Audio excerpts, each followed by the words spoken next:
My Mother, The Person and the Patient is an original podcast written and hosted by me, Fortuna Kuso. This podcast is about my mother, Timira Abdussamid Mohammed, Ayaya we call her, and that's the Somali word for grandmother, and her great-grandchildren call her Ayaya too, and that is their way of saying great-grandmother. The task to keep my mother safe in the house moved from the bathroom into the bedroom in early 2018. That was 7 years after the original diagnosis. So one night my mother was sleeping in this queen-size bed she'd been sleeping in for years.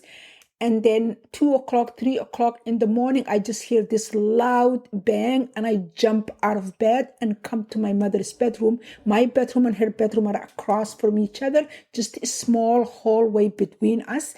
And I just ran to her. And when I came to her room, she was flat on the floor, nothing broken, nothing bleeding, but she was shaken and startled. She didn't know she fell out of bed. She didn't know what happened. I comforted her, got her back into bed, but she couldn't sleep. So I got into bed with her and that's how she slept. So in my head, the wheels are turning and I'm thinking, what is the best equipment that I could use to keep her in bed safe? Next morning, I woke up and I got online and looked up gates. You know, those gates that we used to put for children when they started sleeping on a toddler bed after the child leaves the crib and they're in a toddler bed. The beds came with those gates. So I looked up for a gate like that for adult bed and I found one and I ordered it. And the 2 days I waited for the item to be shipped, I had to be in bed with her because she was so rattled by falling and there was no way to explain it to her. And I got the gate and I thought this will do the trick and I put the gate on. She didn't like the gate. That was the problem. And she didn't know why the gate was there. So she kept on shaking it and shaking it and shaking it and kept on waking up and calling me and asking me, take this off my bed. Why is this on my bed? What is going on? Because this thing is bigger and black and kind of like really, really obvious. And I don't know what to do because I'm feeling that if I take that off, she's going to fall off the bed. Also, this gate was set in a way that if you really had the wherewithal, you could actually use it as a leverage to get up, sit up on the bed and stand up like that. So it was really a good item, but the challenge was my mother didn't understand why it was there and she could not deal with it. And I did everything to make sure that she didn't see the gate, but I could not hide it. And it was not something that would go down or something that was low enough or kind of like the same color of the bed. I don't know, maybe I could have bought something that wasn't really that obvious color, but I didn't think like that. I didn't think she would be so against this, having this gate there.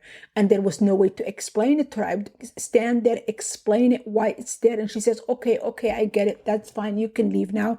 But then less than a minute later, she's calling me again, hysterical. I called the Alzheimer's Society and I say, this is my issue.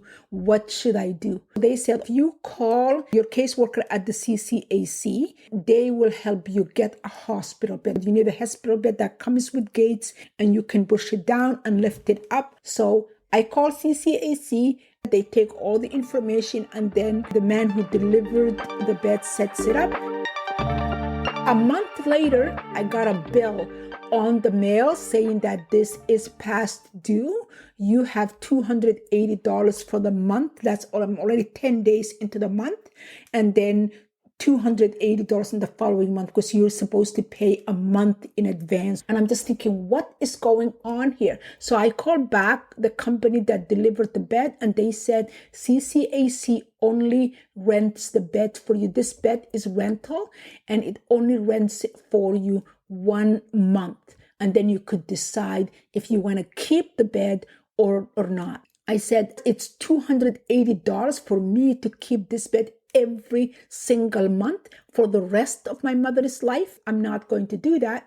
But he said, you already used 10 days of this month, so you have to pay the 280 for this month. And I said, okay, I have to pay this 280 for this month, but then I am going to have to find the bed within the next 20 days. So I start going on these resale websites, and I found this woman selling a bed, one of the top of the line beds that her father bought, and he passed about 15 months after he bought it, and it was $6,000 bed, and she listed it $2,000, and I saw it had the mattress intended to help elderly person with their pressure points. It was accessible. I had a remote. I could put it all the way down to the floor, all the way up to my chest. It had gates on both sides. It was just this beautiful item. But I told this the woman, I only have $1,800. I don't have $2,000. So is that okay? And she said, okay, I'll take the $1,800. And I said, okay. I gave her $200 deposit, and I told her I'm going to come for the bed on Saturday. And then she called me a day later, and she said, do you know how to take it apart? And I said, I don't. And she said, do you know how to set it up? And I said, I don't. And she said, and you might be better off to pay for the company that sold the bed to us. This is their phone number, and see what they will charge you. And then I called the company and I gave them all the information. They said it's an hour and a half and you need 2 people. So it's 3 hours for 2 workers to come with their truck and take it apart in the lady's house, bring it to your house, and put it together in your house. So they gave me a schedule. I called the woman back and I said, this is the day they can come in and pick the bed up for me. Is that okay? And she said, yes, that's okay. And then before I hung up, she said, by the way, how much are they charging you to deliver the bed? And I said, they're charging me $270, 3 hours of $90. And she said, okay, what I'll do is I will just charge you $1,500. Since you only had $1,800, use the other $300 to pay for the service charge, and I'll take $1,500. I did not know what hit me. I almost cried. That woman was one of the kindest human beings I've ever met. The only unfortunate thing was I didn't really get her address to send her a thank you card. That's my only regret in that transaction. And 4 years, almost 5 years later, it's still beautiful, served my mother and I very well. And I was able to send that $200 bed back. Actually, the bed I got was better, higher caliber, higher quality than the one that the company was going to charge me $280 a month. And I got it for $1,500. Imagine if I was paying $280 every month for the last 4.5 years, almost 5 years. That would have been thousands and thousands. So that's how I went about getting there. But as you can see, and as my reaction, I'm always reacting to Alzheimer's, like I said before, and everything I do is done in steps, like a trial and error process. I don't really have a clear path or clear method of what I'm doing and how to solve the issues I'm facing. So I'm hoping somebody listening to these episodes can hear it and get to the point. So if you have a loved one that's in this situation, rent the bed or all the equipment. CCAC will rent it for you for 1 month. They'll pay for that 1 month. That's a great time to try the equipment to see if it works for your loved one, and give yourself time to purchase it if you can within that 1 month, and be aware of it before the month is done. 4 days, 5 days, if you don't want to use it anymore, or if you have the ability to purchase the item outright, then contact the company and say, okay, I'm ready for you to come and pick this item up. So you are not responsible for a cost incurred like I had to pay for. When you listen to how we arrived at my mother's diagnosis and what followed, it's so easy to see her just as the patient, to see her as nothing more than the disease that reduced her to shell of her old self. But I want also to tell you about my mother, the person, the fierce woman that told her stories unapologetically, celebrating the beautiful parts and harsh realities equally. I want to share with you the stories she told us about her life as a girl growing up in a small village, the tales that marked her adulthood. I want to share with you all her losses and the ultimate winnings. The following chapter is one of those stories, reconstructed from my childhood memory. The week following her horrible nightmare with her mother in it, Timira moved to Nietzsche Kane's house. Her hands, feet, and mind were guided by something beyond her, as if propelled forward on a wooden raft carrying her over a lazy river. She did things without being aware of doing them. She had a deep desire to go home, to leave her husband. But Timira reminded herself she had no reason to run away. Nietzsche Kane had done nothing wrong. In fact, he was kind to her, provided her with a comfortable life. He bought her clothing and jewelry only a few days after he'd brought her to his house. No woman in her village had a housekeeper. As far as she knew, cooking, cleaning, and minding the house was the wife's job. Still, Timiro couldn't settle in place. Even when she was in bed, her thoughts remained in motion. The desperate notion of leaving collided with the reality that she couldn't say why. In the end, the desire to go overtook the reason to stay. Nietzsche Kane was fast asleep in his bed, snoring that night, the night she decided to go. The moonlight from the open window landed on his face, framing it in a phosphorescent glow. His eyes were partially open, and his lips were slightly apart, as if he was lost in a deep thought. She waited for hours before she pushed her bed covers off and sat up. She had no reason for the middle of the night flight. She could have gone any time of the day. No one kept her under watch. Nietzsche Kane left home every morning after breakfast and didn't come to the house until after Maghrib prayer. She dressed, moving to the crackling sound Nietzsche Kane's chest made when he was in deep sleep, snoring in falsetto. In the exhale, his nostrils whistled, muffling the click-clack of her sandals against the tiled floor. It was dark when Timira made it into the common room and pulled out the knitting basket she'd hidden under the table earlier that day. She pulled out the bag with the giant sunflower in the middle she'd stashed there. She felt for the long strap and inspected the content in the bag. A thermos of tea, a piece of bread, 2 oranges, a handful of dates, all left over from her breakfast and lunch, the 2 meals she took alone.